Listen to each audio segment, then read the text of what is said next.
Hello and welcome to the 3-time award-winning Tough Girl podcast, which is all about motivating and inspiring you while increasing the amount of female role models in the media. I'm your host, Sarah Williams. If you love adventure, challenge and hearing from women who share their stories and provide top tips and advice to help you take on your own personal challenges, make sure to subscribe so you don't miss out. New episodes go live every Tuesday at 7 a.m. UK time, with bonus episodes happening on a Thursday. You can support the Tough Girl mission by signing up as a patron by visiting Patreon, patreon.com/Tough Girl Podcast. Keep listening until the very end as I share more information about what's going on with me, with Tough Girl challenges, give shout outs and recommend other Tough Girl podcast episodes. More information can be found at toughgirlchallenges.com.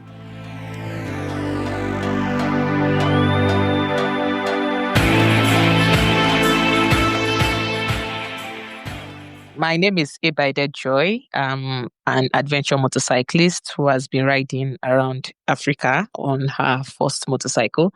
I'm not necessarily based anywhere. Right now, I'm in Lagos, Nigeria, because I'm in between trips. But I lived in Kenya before I started my trip. I had lived in Kenya for about 3 years and then bought my motorcycle there in Nairobi. So started from Kenya. And so far, I've done 20 countries. So now I'm in between trips because my next trip is South Africa to Kenya. And it's for a Guinness World Record for the longest solo motorcycle journey in Africa by a woman. Oh, fantastic. And we're definitely going to be talking all about your adventures and trips. But I'd love to hear a little bit more about your childhood and growing up. I mean, did you grow up around motorcycles? No, I never grew up around motorcycles. Even till now, I don't know how to ride a bicycle till this moment. So I started riding a motorcycle because of my desire to travel. So I had already built a camper van back in 2022 into 2023. I built a camper van and traveled with it. Then I got a tricycle, a tuk-tuk, and traveled with it. So it was while I was on 3 wheels that I decided that 2 wheels will probably serve me better, and so far it's been amazing. So yeah, I didn't grow up around motorcycles. I didn't ever plan that I'll travel on a motorcycle. It just happened, and it's the best thing that has been happening to me since. Talk about the camper van. Did you say you built a camper van? Yes, I built it from scratch, bought an old camper van, 1987 Nissan van. It's still there in Mombasa. I still own it. I never sold it. So it was a scrap. It was completely nothing was in it. It was dead. So I built it from scratch, filled it up. It took about 3 months to build. I was the first woman to build a camper van in East Africa back then. So built it and then traveled with it for a while. And what was life like on the road? Like, was it just a question of just traveling, exploring? And were you sharing on social media at this point? Do you mean with my camper van or my bike? Yeah, with your camper van, because I presume that was like initially when you first started traveling, that was with the camper van. No, I didn't start traveling with the camper van. I've been traveling for 7 years. I started backpacking, traveled through West Africa by road. I went all the way to Liberia, almost Sierra Leone from Nigeria. I did about 5-6 countries back then, back in 2017. Then I did some countries, Dubai, Oman and such. Then I backpacked again to East Africa. Okay, so after the pandemic, I backpacked to East Africa. That was how I ended up living in Kenya, because I didn't leave. That was back in 2021. And then 2022 was when I bought the camper van there. Built it into 2023. Traveled with the camper van and my tuk-tuk till September 2023. Then I bought my bike in September. Learned how to ride a bike. And then I started my trip around Africa, International Women's Day 2024. You're traveling and doing this full time. So how are you funding your lifestyle? Like, are you able to pay for your travel through being like an influencer, through sharing on Instagram and TikTok and other platforms? Whatever fame that came last year. Last year, before I announced my trip, last year February, I had just 2,000 followers on Instagram. I wasn't even using TikTok, my YouTube ad. So it was never.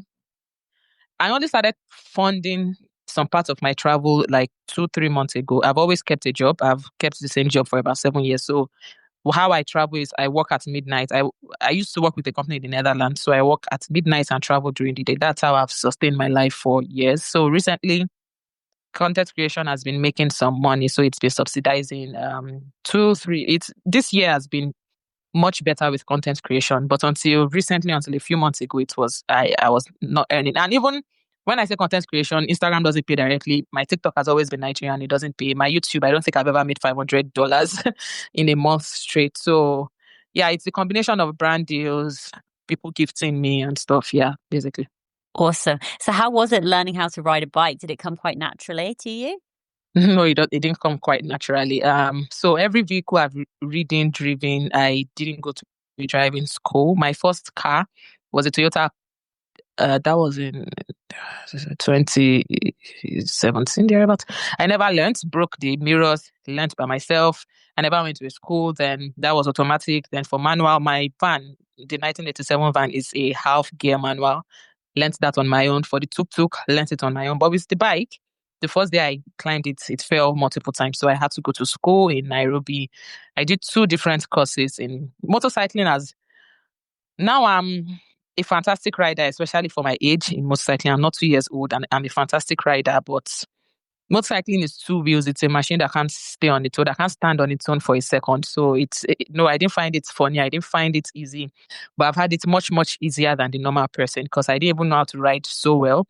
When I started the trip, when I left Kenya, I had about 1900 kilometers on my bike as a lifetime accumulation of everything I'd done on a bike in my life. So when I started, I wasn't so good, but over time, I've learned, I've become better. So yeah, it's great now. So tell us more about your trips and your adventures. Like, how are you like wild camping as you go? Are you staying in hostels? Are staying with friends? What does the day to day look like? Okay, so for the past 1 year, I've stayed in from one hotel to another. Even right now in Nigeria, I'm in an Airbnb. I don't stay with, I don't, these are countries I've never visited. I don't have friends there. I don't usually have friends there before I get there. I can't work when I'm in a hostel, like, I've been solo and I work at midnight. So it's impossible for me to live with someone. I'm too nocturnal to live with someone who is not nocturnal. And usually people are not naturally nocturnal. So I've stayed in hotels. I can't do hostels. I can't do friend's place. I can't. I started camping. When I started in Kenya, I was camping into Uganda. The last time I camped was in Ginger because of the rain. It really rained a lot. And I realized that in the mornings, by the time I'm packing up my gear, by the time I'm done packing up my camping gear, I'm already too tired to ride. I'm already panting and it never made sense to me. So I totally stopped camping. Camping was one of the reasons why I wanted a motorcycle. I had all my gear, but apart from the fact that it made the bike much heavier than I needed it to be, it was also a lot of work. After riding for so long, being tired, I have to look for another energy to erect my tent, to bring out stuff out of my bike, then sleep. Then the next morning, I start packing again to go for another ride. It wasn't feasible. It was stressful. So since last year, I've been doing hotels back to back. Yeah. And then how does it work with so you've got a Nigerian passport. How does it work when you're traveling in between Kenya and Uganda and Tanzania and Zambia and places? Do you need to get visas, or is there agreements between the countries in Africa to travel sort of visa free? How does that work? So my trip has been divided into three legs: Kenya to Nigeria, Nigeria to Morocco, and now South Africa to Kenya that starts next month.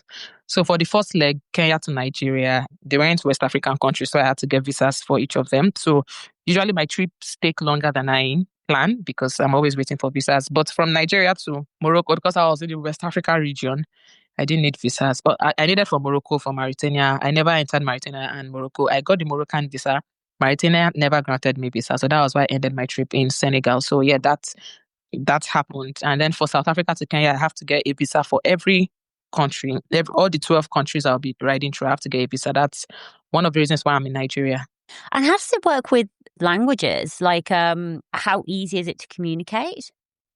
The mixture of everything. So living Kenya, East Africa, I get by with Swahili, so it wasn't that bad. And then French countries, I get by with French. So, but Portuguese, like Argentina, Guinea-Bissau, they speak Portuguese. So those places, it could be challenging. I use Google Translate, but the language barrier hasn't been a big barrier. As in the grand scheme of things, compared to other things that have been barriers, language it's just been there. I've not considered it a challenge, a problem. So you speak English, French, Portuguese, and Swahili. No, I don't speak Portuguese. I use Google Translate. for Portuguese. So when I say speak, it's not speak, it's get by. I'll Get say back, get yeah. by because then I have to think about what I want to say before I say it. I have to put the words in my head. So I mostly get by with Swahili and French. I speak English fluently, Swahili and French. I do French better, a bit better than Swahili, maybe because I'm now losing the language because I left East Africa a while ago. But yeah, I get by. I can get by with them, with those two languages. I first came across you when there was a story going around because you were applying for a Guinness World Record. And I'd love for you to share more about maybe your Guinness World Record journey, because there's definitely been some challenges and some barriers and some it hasn't been plain sailing, let's put it that way. Would you like to share more about what happened?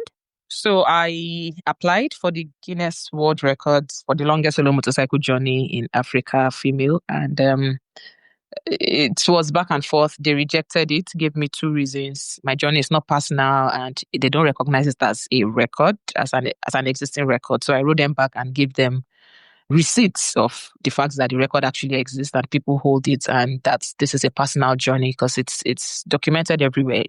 This is personal. I've done this personally, self-funded, solo traveled, and so on. So they wrote back to me after an episode. Then they wrote back to me that what's that thing? It's a very, very short one paragraph thing. For long journey, it's only our business consultation that handles it. But then to get attention for the Guinness business consultation thing, it's £10,000, and it was just very, very dismissive. So I told them that because their reasons were not valid, I needed a refund because I did pay $1,000 for an expedited application, like a fast-tracked application that gets me answered to in 5 days because I didn't want to wait for the 20 weeks it takes to get a reply. So I told them to refund me, and then the next day I went online and my application wasn't there anymore. So that's what triggered the need to talk about it, because then I realized it was so unfair and so dismissive, and then I wondered how many people that had happened to.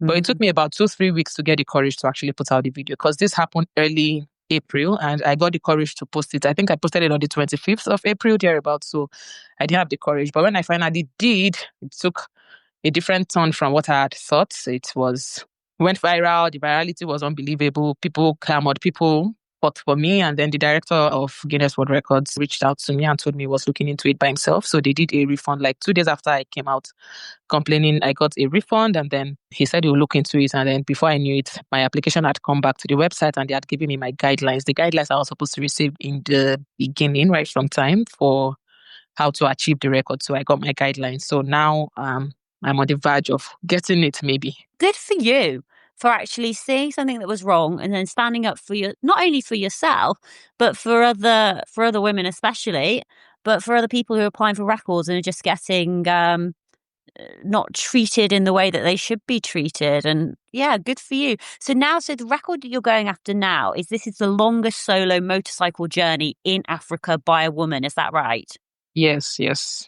And how far do you need to cover? What's the distance? At least 30,000 kilometers. Apparently, the person holding it now did 30,000 kilometers. So I have to break 30,000 kilometers and at least 27 countries, amongst several other requirements. But those are the two main requirements: 30,000 kilometers, 27 countries at least. And how much are you planning, or are you just very much sort of, do you not go with the flow, or do you need to be a bit more structured? Okay, so for my travel, when you go on the internet, anything concerning travel, you see tourist sites, the normal popular tourist sites. In the United States now, I know the popular tourist sites. I've seen the pictures many times. In the UK, because that's where every traveler travels to. My travel is mostly road travel. I usually don't feel the need to, the place is important. Like when I was in Zambia, it would have been a sin not to go to the Victoria Falls. So I went there. But that was the only place I went to because it's one of the 7 wonders. So if I'm in a place that there is a must see, absolutely I will. In Senegal, I went to the African Renaissance Center because it's a must see. But the normal thing travelers do, where they hop on a plane, plan their trip for 1 week, then go out every day to visit one tourist site or the other. I have no interest in that kind of travel. If I wanted that, I won't be risking my life on a motorcycle. My travel is road. I show the national roads. I show what's happening on the road. So when you see my videos, I'm showing what's happening with the police. I'm showing how the locals are interacting. I'm showing what kind of food. That's what you won't see on other people's travel. I'm not doing a travel that other people. So I'm not, if anyone wants to see a tourist site, they go on the internet to see it. There are thousands of travelers who have the same travel sites that they're showing. What I show is what nobody shows. So I plan, okay, like now South Africa to Kenya, I already have my trip planned. I already know the route I'm taking. I've already started reaching out to the bikers, so I already know how it works. But what I've realized is, doesn't matter how much I plan, plans always change on the road because then locals will give me information on the good roads, on the bad roads, on where to stay, where I shouldn't stay. So no matter what I planned for, I realize that I'm doing something different, which is the beauty of the travel because it's not rigid. It changes very often. But yeah, I do plan, but don't necessarily follow the plan verbatim. And I do go out, but not the normal tourist sites. I explore as a road bike traveler, if you understand. You've talked about, sort of visa issues, language problems. What for you has been the biggest challenge while traveling? It's very visas and borders mostly. It will be visas, borders, money. Because it doesn't matter how much you have, it's too unpredictable. You can't plan for if it's for plane, if I'm hopping on planes, it's easy. I know how much the ticket is, I know how much my hotel is every night. I know how much I'm eating, but this is totally different. So doesn't matter how much money you've planned, there is always an emergency, there is always something changing, there is always something you need to pay for. So yeah, I think the biggest challenge would be, especially from Kenya to Nigeria, because I was still getting a balance on how to juggle my finances around living on the road full time. But now this year has been much better, much easier. So money, visas, borders would be the most challenges I faced. One of your stories is about sort of extreme corruption and extortion at the Sierra Leone and the Guinea border. How do you handle it when you feel as though you're being scammed and you've got to play the game? Like, how do you handle those interactions? I fight. I don't play the game. I fight. I'm not scared. If I was scared, I won't be doing this. I have nothing to lose. I can face anybody, whoever, I can face anybody. I fight my way out of everything because that's what I've understood has to happen to navigate around Africa. So I fight and I show people what they should pay for, what they shouldn't pay for. So by the time I was approaching the Guinea, Sierra Leone and such, the border officials would already know me. Even when I'm coming, they would already know this is the girl they've seen on the internet. So I'm known for fighting at the borders, and I'm proudly saying it. If you try to extort me, I will fight you. So yeah, that's how I handle it. I fight. Oh, I love that. That's amazing. I'm scared. Like, what would you say, looking back, and this is going to be a really difficult question just because, you've done so much traveling and visited so many incredible countries. But what are those magical moments? What are those highlights for you that, the places that you look back and just think, do you know what, that was so epic? Magic.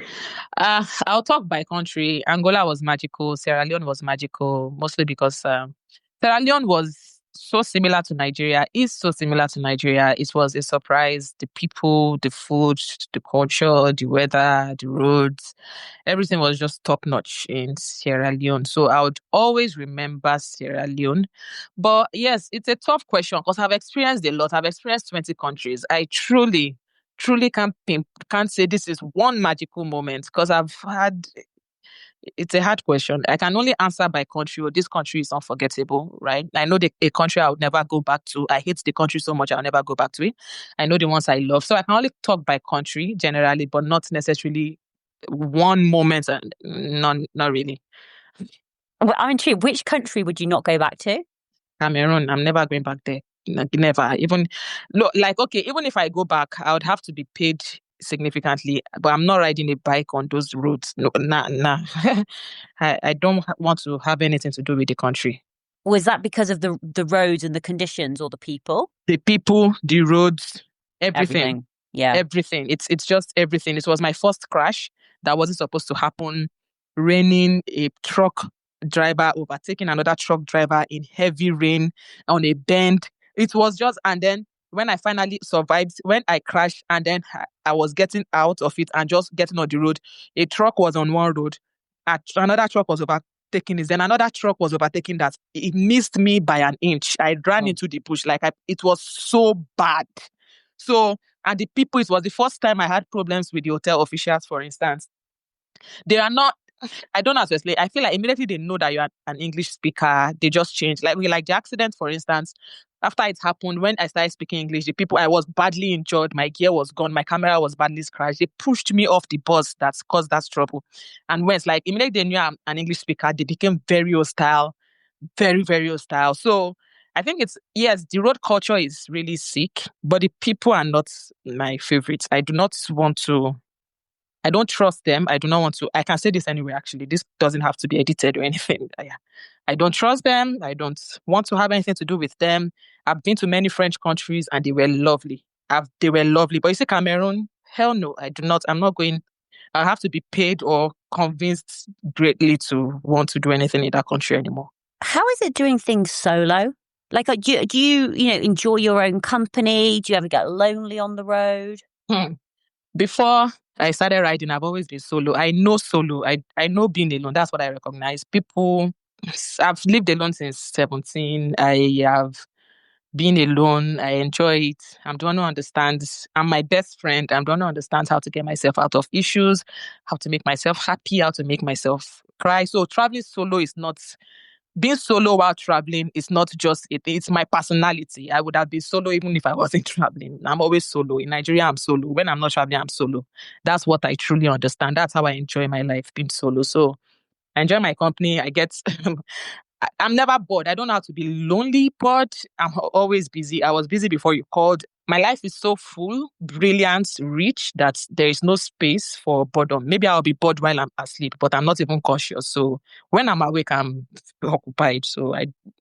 Being alone is the best thing that is happening to me. Would you call yourself an introvert? Yes, I'll call myself an intro. I'll call myself, I'm introverted, but I present extrovert. I present to other people like I'm an extrovert because of my personality. I have a very vibrant, energetic personality. So people get the wrong impression. Then maybe I'm someone in the present. When I'm with you, I'm 100%. When I'm not with you, I cannot give you what you think I am. So because of that, I lose potential friendship that I'm not necessarily looking for because I can't keep up. I don't have the time to, friendships are supposed to be managed. I don't have the time to manage multiple friendships. So the one friend, the one acquaintance, that suffices for me. I know a lot of people, I've met a lot of people, but I do not have the time. I do not have the I get bored by people easily. I don't know how to explain it. So I'm a big time introvert. I don't do clubs. When I'm out, I'm traveling. And when I'm out, I'm probably at the beach. I will not go to club. I don't do parties. I don't go to friends' houses. Yeah. So I would say I'm an extrovert in public when I'm presenting, but the real person is an introvert. Can you take like just time when you're not busy, or do you find that quite stressful, like not being busy? I think my mind plays tricks on me when I take too much relaxation time. My mind starts telling me that I'm a failure. I'm wasting away my life. My mind is my greatest problem and greatest thing, best and worst thing happening to me. It motivates me to do more, but relaxing like since when I got back from this trip, one would think I've been relaxing. I haven't. Immediately I got back, I started making meetings for the event I had last Sunday. Now I literally was on a call with my manager like before you called. We've already planned the meetings for next week. We are already pursuing. I've not had time to think that I'm even supposed to rest from the previous trip. I'm always pursuing something. And it's working for me. I feel like the rest in the evenings are good.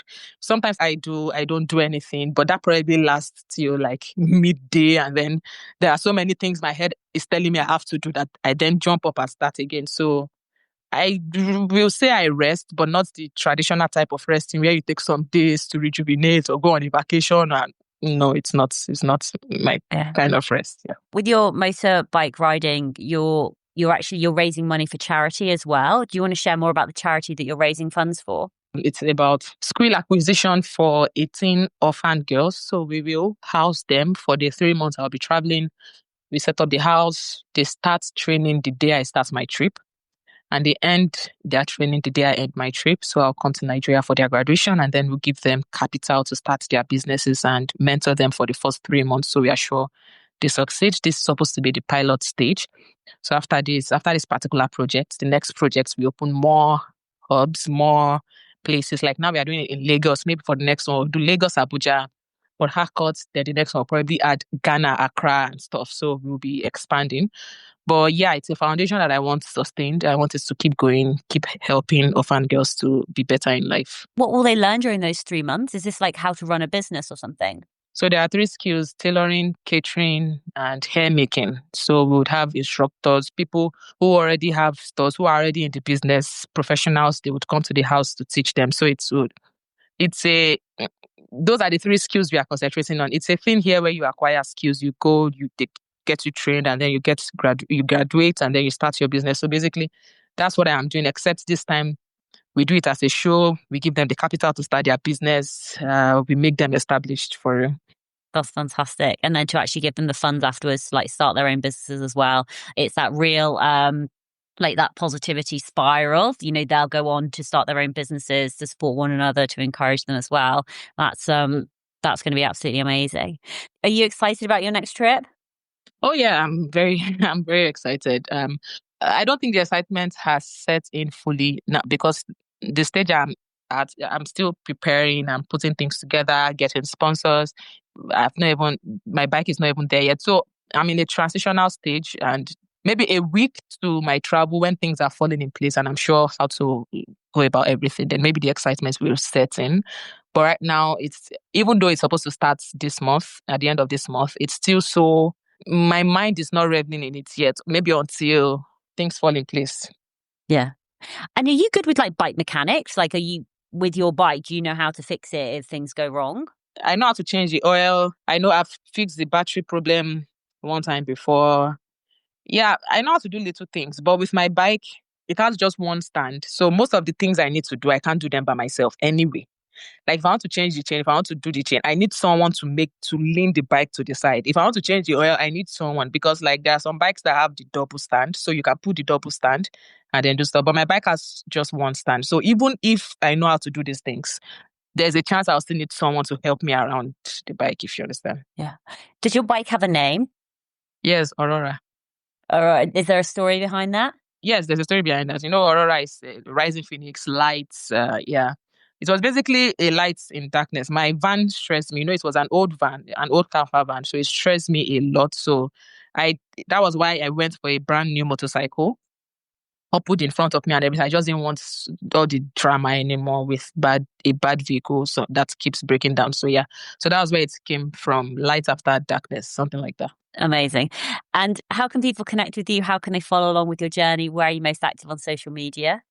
I'm on go_Ebaide on all platforms. Fantastic. And I'd love for you to share your final words of wisdom, words of advice for other women out there who want to follow their passions and go and adventure and go travel. What would you like to say? But please don't say just do it. Any other words of advice apart from that? Yeah, that's basically just follow your dreams. Life is short. Life doesn't wait for you. Time doesn't wait for you. Time just keeps going. And then you wake up one day and realize all those years have been wasted and you didn't actualize your dreams because you were probably too scared or too worried about other people's opinions. So whatever you want to do, do it. You own your life. You should control it. You should define it. You should make the most of it. And don't let fear cripple you. Whatever you want to do, whatever, as long as you've seen it, you know it's feasible to do, go for it. Absolutely. Absolutely. Thank you so much for coming on Tough Girl Podcast to share more about your life and your adventures, and best of luck with your Guinness World Record. Oh, wow. Thank you. Best of luck with your Guinness World Record challenge. It's going to be amazing to follow along with your journey. Thank you so much. Thank you. I really enjoyed this podcast. Thank you.